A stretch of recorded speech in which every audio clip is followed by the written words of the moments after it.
Assalamualaikum warahmatullahi wabarakatuh. Kembali lagi bersama channel podcast Anomali UIN Salatiga. Pada kesempatan hari ini kami akan membahas seputar kritik matan hadis dengan narasumber kita pada hari ini yaitu Mas Gofar. Dan kita akan berbincang mengenai kritik matan hadis ini kurang lebih nggak tahu waktunya berapa. Ya, Seselesainya aja Mas ya. seselesainya aja. Ini podcast tugas kok ini, jadi ya gitu aja lah. Nah sebelumnya kenapa Mas Gofar mau membahas kritik matan hadis nih? Karena kritik matan hadis ini tuh sebenarnya sangat perlu, sangat dibutuhkan oleh umat muslim sendiri. Karena dari pembahasan kritik matan hadis itu kita bisa tahu gini Mas Salman, kita bisa tahu bahwa ini tuh hadisnya itu benar-benar sahih enggak, terus bisa dipakai keseharian kita, terus bisa dijadikan dalil ataupun landasan seperti itu. Jadi menurut saya pun ini sepertinya emang materi yang penting untuk kita gitu, kita pahami gitu, bisa berlandaskan dengan Al-Quran. Dan juga kalau Al-Quran kan udah pasti sahih, kalau hadis kan ada yang sahih, ada yang dhaif, jadi kita harus bisa benar-benar memilihnya gitu.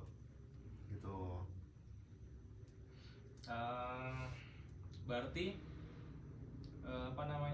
sebelum hadis itu diaplikasikan di kehidupan kita, berarti perlu yang namanya kritik matan itu ya, kritik daripada hadis itu ya, untuk menentukan kualitas daripada hadis ya. Ya benar.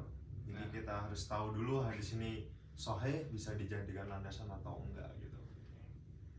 Terus kemudian kalau kita bercerita metode kritik, berarti ada berarti ada sejarahnya ya, bisa dibilang perkembangan daripada metode kritik itu sendiri. Nah, benar. Bagaimana perkembangan daripada kritik matan hadis itu di masa Rasulullah? Nah, kalau perkembangannya kritik matan hadis di masa Rasulullah sendiri, waktu itu karena hadis itu bersumber dari Nabi langsung, jadi kita bisa bukan kita sih, para sahabat itu bisa meluruskan sendiri ke Rasulullah apakah hadisnya ini benar, ataukah kayak memverifikasi gitu loh. Memverifikasinya itu langsung gitu ke Rasulullah, ke yang membuat bisa dibilang membuat matannya itu, membuat sanad lagi, matannya itu gimana gitu, apakah ini benar ya Rasulullah gitu. Ya ini benar gitu, jadi bisa gitu. Tapi kalau misal enggak, ini harusnya tuh hadisnya itu seperti ini gitu. Jadi kalau perkembangannya di zaman Rasulullah itu ya tadi bisa langsung ke Rasulullah sendiri gitu.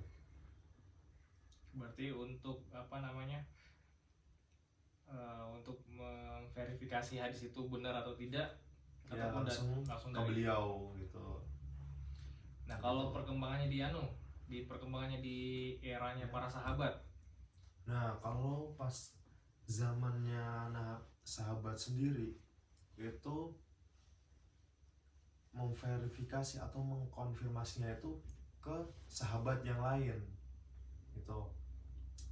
Jadi Rasulullah kan udah wafat, jadi kita nggak bisa, para sahabat itu nggak bisa langsung ya ke Rasulullah bertanya langsung, itu nggak bisa. Bisanya ke para sahabat yang lain yang mereka mengetahui hadisnya itu. Jadi apakah ini benar? Seperti waktu itu Umar bin Khattab itu nanya ke siapa ya, lupa saya,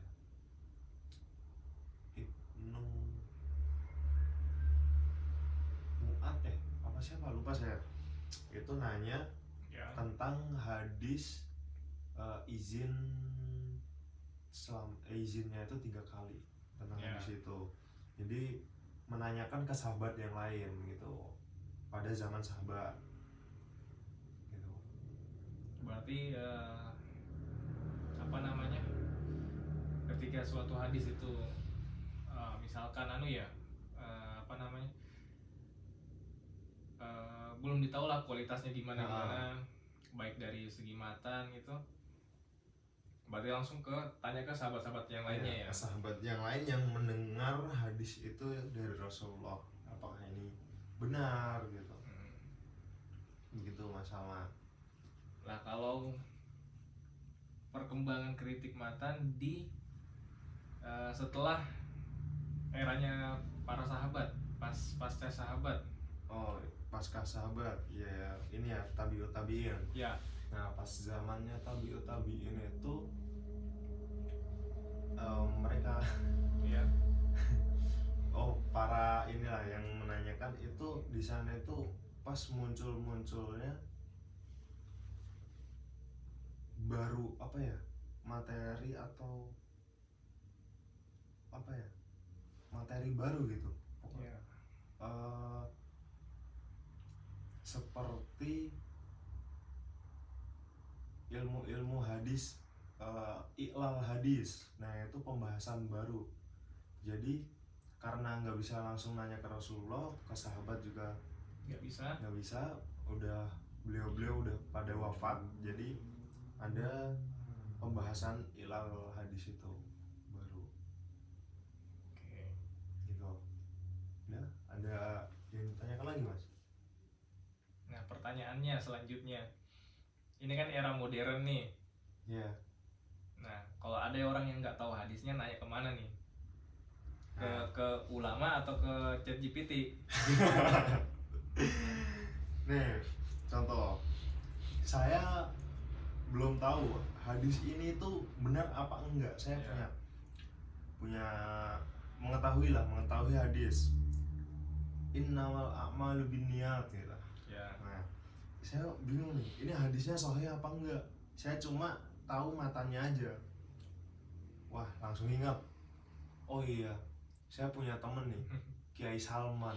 Langsung, Kiai Salman, gimana sih ini caranya kita mengetahui hadis ini benar atau enggak gitu. Oh, sekarang kan zaman modern, Mas, gitu. Ya. Jadi kita bisa lihat kualitas hadisnya itu bagus apa enggak. Nah, gimana itu Kiai gitu kan. Terus, nah ini ada, kita bisa buka aplikasi di laptop. Kalau nggak punya laptop juga di HP juga ada. Itu ada banyak kayak aplikasi buat mentahridz. Contohnya kayak Gawami Al-Kalim. Nah, itu juga ada. Kita bisa mencari ini tuh hadis sahih apa gimana, terus kita bisa mentahridznya gitu. Zaman udah modern kan, jadi banyak aplikasi-aplikasi untuk tahridz hadis gitu. Nah, kemudian kalau masih berbicara tentang kritik ya, berarti kita berbicara juga mengenai standar yang diterapkan dalam kritik matan hadis itu sendiri. Standarnya yang diterapkan oleh ulama ya. Iya, standar untuk mengkritik seperti apa gitu. Nah, itu kalau yang standar yang udah ditetapkan oleh ulama sendiri, itu jadi ada beberapa poin. Beberapanya itu hadisnya itu udah tidak bertentangan sama Al-Quran. Itu. Kemudian yang kedua, hadisnya itu mutawatir. Itu udah nggak diperselisihkan, udah emang standarnya itu hadis mutawatir, nggak ada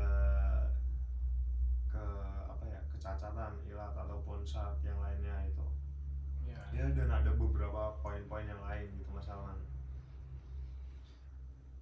Berarti dalam mengkritik matan hadis khususnya itu tetap ada yang namanya standar yang diterapkan ya. Iya, itu emang udah diterapkan oleh ulama sendiri, beberapa ulama yang mana hadisnya itu ya benar-benar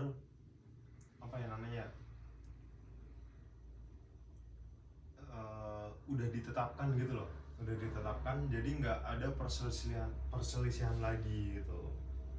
Berarti kalau hadis tersebut tidak sesuai pada tidak masuk dalam standar daripada yang udah ditetapkan, ya. Itu ya harus diteliti lagi. Dan ada juga poin standarnya itu harus sesuai dengan kaidah bahasa Arab. Jadi hadisnya itu emang dari bahasa Arabnya itu sendiri itu nggak diragukan gitu ya. Berbeda kalau misal bahasa Arabnya acak-acakan, ana akal tuh fi hujrati, ya ana akal tuh, ya itu udah berbeda konteks gitu. Wah, ini perlu ditanyakan ini gitu. Kemudian ada nggak standar yang masih diperselisihkan ketika mengkritik matan gitu? Ya, itu ada beberapa poin juga yang masih diperselisihkan standarnya itu. Ada beberapa, contohnya itu yang tidak masuk akal, hadisnya itu tidak masuk akal. Secara logika, kan logika manusia itu terbatas. Nah, itu secara logika itu udah salah gitu.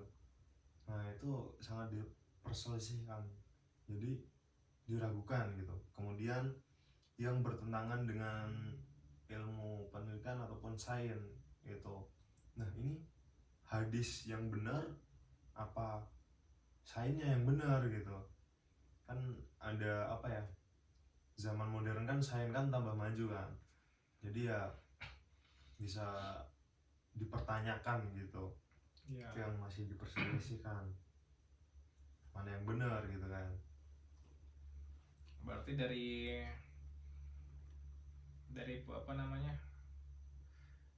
keseluruhan, kalau kita membahas kritik matan berarti kita membahas mulai dari perkembangannya, mulai dari zaman Rasulullah, kemudian sahabat, kemudian tabi'in ya. Kemudian juga standar yang diterapkan dalam mengkritik matan. Kemudian juga yang terakhir tadi standar yang masih diperselisihkan ya, masih diperdebatkan gitu ya. Nah, ini ada tentang itu juga yang masih diperselisihkan itu seperti sejarah, latar belakangnya hadis ini. Tuh, ini benar apa enggak sejarahnya gini. Nah, itu masih diperselisihkan juga.